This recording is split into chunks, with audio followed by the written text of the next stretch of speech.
Hello everyone, welcome back to the channel. आज हम summarize करेंगे the power of self discipline book को, जिसके ऑथर हैं ब्रायन ट्रेसी। इस बुक में ऑथर ने सेल्फ डिसिप्लिन की इम्पोर्टेंस के बारे में बताया है, जिसे हम लाइफ के किसी भी फील्ड में अप्लाई करके आगे बढ़ सकते हैं। हम सब ने कहीं ना कहीं पढ़ा होगा कि एरिस्टोटल ने कहा है कि हमारी लाइफ का अल्टीमेट गोल है खुश रहना। और हर किसी की लाइफ में सक्सेसफुल होने की और खुश रहने की डेफिनेशन अलग अलग हो सकती है, लेकिन सक्सेस की एक बहुत ही पॉपुलर डेफिनेशन के अकॉर्डिंग सक्सेस का मतलब होता है अपनी लाइफ को अपने टर्म्स पर जीना। जो भी हम काम करना चाहते हैं वो अपनी चूज की गई सर्कमस्टांसिस और सिचुएशंस में करना।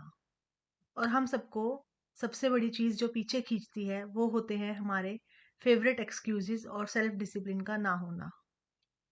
ऐसा नहीं है कि हम ये नहीं जानते कि हमें सक्सेसफुल होने के लिए क्या करना है, लेकिन हम में वो सेल्फ डिसिप्लिन नहीं होता उस काम को करने का। हमें पता होता है कि हमें वो काम करना है, फिर चाहे हमारा मन हो या ना हो, लेकिन फिर भी हम उस काम को टालते रहते हैं। परेटो प्रिंसिपल के अकॉर्डिंग हर फील्ड में टॉप के 20% लोग ही 80% मनी अर्न करते हैं। सो आपका फर्स्ट गोल होना चाहिए कि अपने चूज किए गए करियर में टॉप 20% की कैटेगरी में आना। और जितना ज़्यादा आप नॉलेज एक्वायर करेंगे और जितना ज़्यादा आप अपनी स्किल को अप्लाई करेंगे, उतना ही ज़्यादा आप कॉम्पिटेंट और वैल्यूएबल बनेंगे। और जितना ज़्यादा आप वैल्यूएबल बनेंगे, उतना ही ज़्यादा आप अर्न कर पाएंगे। But unfortunately majority of people जो कि 80% कैटेगरी में आते हैं, वो कोई एफर्ट ही नहीं करते अपनी स्किल्स को अपग्रेड करने का। वहीं दूसरी तरफ टॉप 20% पीपल हमेशा अपने आप को इम्प्रूव करने में लगे रहते हैं। इंटरेस्टिंगली, अमेरिका में जितने भी अमीर लोग आप देखेंगे, उनमें से मैक्सिमम लोग आपको फर्स्ट जनरेशन के ही मिलेंगे, जिन्होंने बिल्कुल ज़ीरो से शुरुआत की और अपनी एक ही लाइफ टाइम में सब कुछ अचीव किया। और उनमें से बहुत लोग ऐसे हैं जिनके पास बेटर एजुकेशन तक नहीं थी, पर फिर भी वो दूसरों से ज़्यादा हार्ड वर्क करने को तैयार थे। और उस हार्ड वर्क के पीछे रोल था उनके सेल्फ डिसिप्लिन का। हम अक्सर देखते हैं कि कुछ लोगों की सक्सेस बहुत ही कम समय के लिए होती है, और कुछ लोग सक्सेसफुल होने के बाद भी लाइफ लॉन्ग उस सक्सेस को बनाए रखते हैं, जिसके पीछे का रीज़न होता है उनका सेल्फ डिसिप्लिन।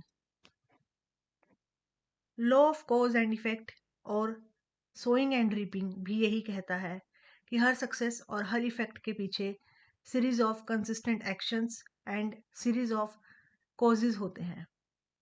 इस लॉ के अकॉर्डिंग अगर आप किसी भी एरिया में सक्सेस अचीव करना चाहते हैं, तो आपको उन स्किल्स और एक्टिविटीज़ को डेली प्रैक्टिस करना होगा, जब तक कि आप रिजल्ट्स को अचीव नहीं कर लेते। कहने का मतलब है कि whatever you are reaping today is the result of what you have shown in the past. So,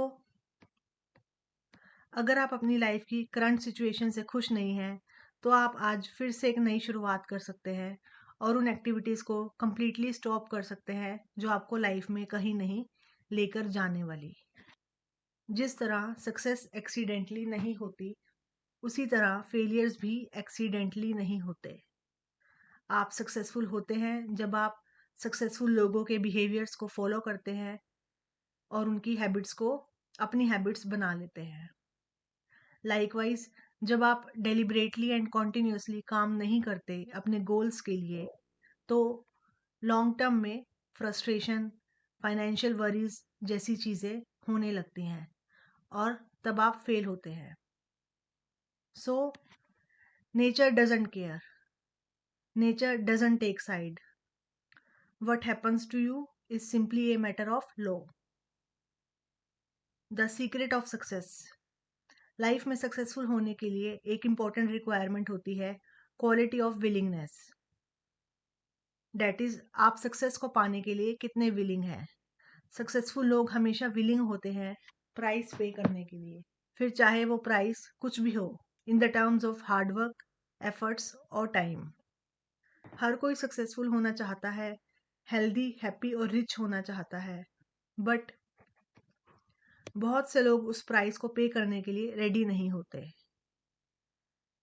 by the law of correspondence, आपका आउटर वर्ल्ड एक मिरर की तरह होता है, जो कि हमेशा ये दिखाता है कि आप किस तरह के इंसान हैं और आपने क्या प्राइस पे की है। सक्सेस एक रेस्टोरेंट की तरह नहीं है, जहां आप अपने मील को एंजॉय करने के बाद पे करें। इट्स लाइक ए कैफेटेरिया, जहां आप जो चाहे वो चूज कर सकते हैं, लेकिन आपको उस मील के लिए पहले पे करना होगा। अपने फील्ड में खुद को बेस्ट बनाने के लिए आपको सेल्फ डिसिप्लिन को through out your life apply करना होगा। सेकेंड मोस्ट प्रिंसिपल के अकॉर्डिंग आपको अपने फील्ड के एक्सपर्ट्स से सीखना होगा, एज आपकी एक लाइफ काफ़ी नहीं होगी खुद से सब कुछ सीखने के लिए। उन एक्सपर्ट्स में क्या कॉमन करेक्टरिस्टिक्स हैं, वो अपने दिन को किस तरह प्लान करते हैं, किस तरह की बुक्स पढ़ते हैं, किस तरह अपना टाइम स्पेंड करते हैं, किस तरह के कोर्सेज से खुद को एजुकेट करते हैं, किस तरह के ऑडियो प्रोग्राम्स और पॉडकास्ट सुनते हैं। आपके राइट रोल मॉडल्स का आपके राइट रोल मॉडल्स के सिलेक्शन का बहुत इम्पैक्ट पड़ता है आपके फ्यूचर पर। So you must be continuously learn throughout your career. अगर आपके पास कोई सिखाने वाला नहीं है, तो बुक्स पढ़कर खुद से सीखिए, बट मेक ए डिसीजन कि आप अपनी इनकम का 5 to 10% अपने ऊपर इन्वेस्ट ज़रूर करेंगे, खुद को एक एप्रिशिएटिंग एसेट बनाने के लिए। एक आदत बनाइए कॉन्टिन्यूसली रीड और लर्न करने की। अपने फील्ड से रिलेटेड हर दिन एटलीस्ट 1 to 2 आवर्स पढ़िए। अपने फील्ड में एक्सपर्ट होना फिजिकल फिटनेस गेन करने जैसा ही है, जिसे आपको बेदिंग और ब्रशिंग के जैसे हर रोज प्रैक्टिस करना चाहिए।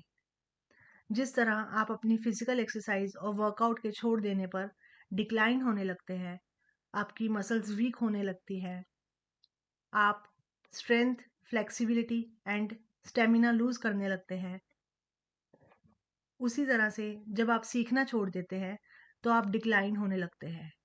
फिजिकल फिटनेस मेंटेन करना हो या लाइफ में सक्सेसफुल होना, दोनों के लिए ही सेल्फ डिसिप्लिन के साथ हर दिन, हर वीक और हर मंथ कंसिस्टेंटली इम्प्रूव करते रहना बहुत इम्पोर्टेंट होता है। ओके देन, मिलते हैं नेक्स्ट वीडियो में, तब तक के लिए कीप लर्निंग।